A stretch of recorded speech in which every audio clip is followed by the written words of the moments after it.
Computer viruses, worms, and trojans have the potential to take control and destroy entire systems. This can completely compromise both personal and business information and systems.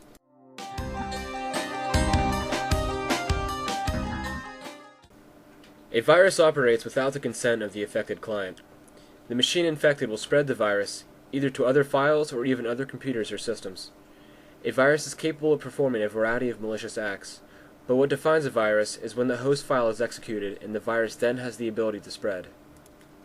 Even a virus that is incomplete or not intended for harm can cause widespread damage because of its ability to reproduce.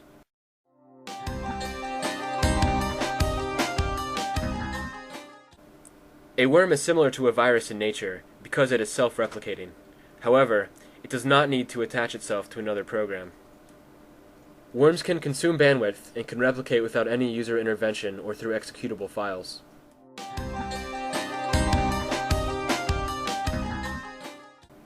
A Trojan is a destructive program that is disguised as a normal or otherwise harmless application.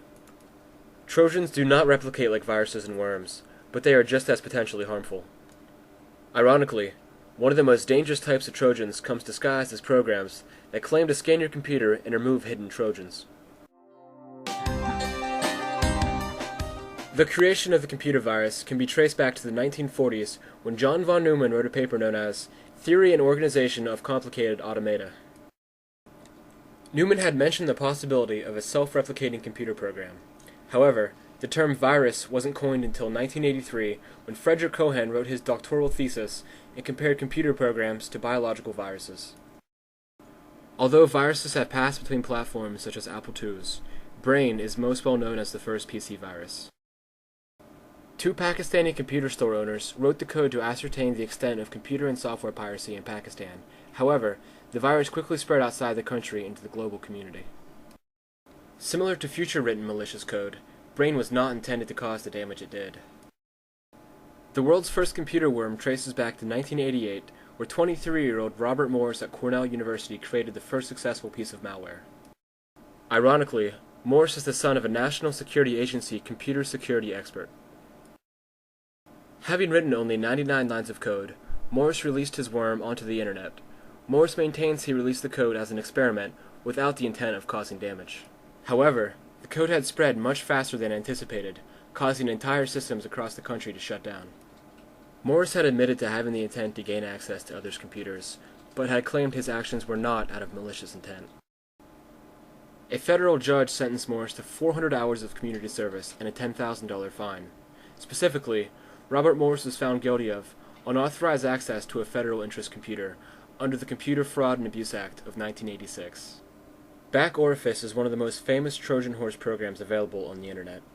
The aim of the program is to give a remote user administrative privileges, basically allowing the remote user to control another individual's computer.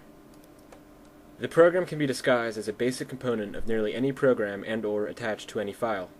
For the program to work, it must be executed just like any other Trojan, and the infected computer must be connected to the internet or some sort of network.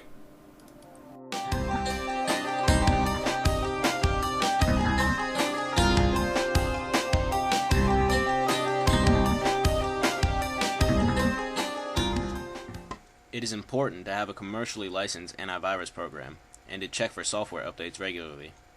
These programs do not only detect malware already on the user's computer, but also check files received from outside sources for threats before opening them. Although many of these programs come with a firewall, it is important to download and install one if yours doesn't.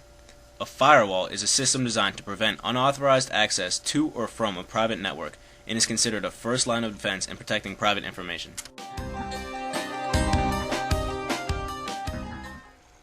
When downloading anti-spyware programs, it is important to ensure they are legitimate.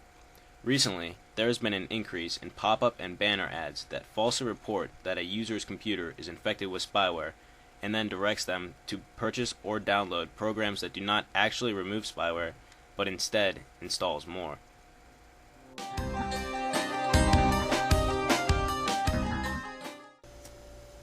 Make sure that your Windows is up to date.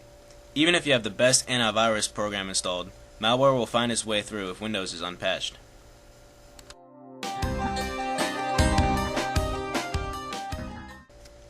Be aware that many illegal and questionable websites will attempt to download and install malicious software on your computer. Although some installations are legitimate, it is important to know the function of the software, as well as ensuring it comes from a legitimate source. Always download directly from the manufacturer's website to ensure you are downloading the correct software.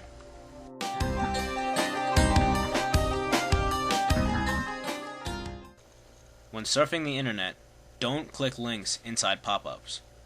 Don't click links inside spam emails either. Download free software only from sites you know and trust. Be careful when watching online videos, especially when they ask you to install a certain codec to watch the video. Do not install plugins if you are unsure what it is or why you need it.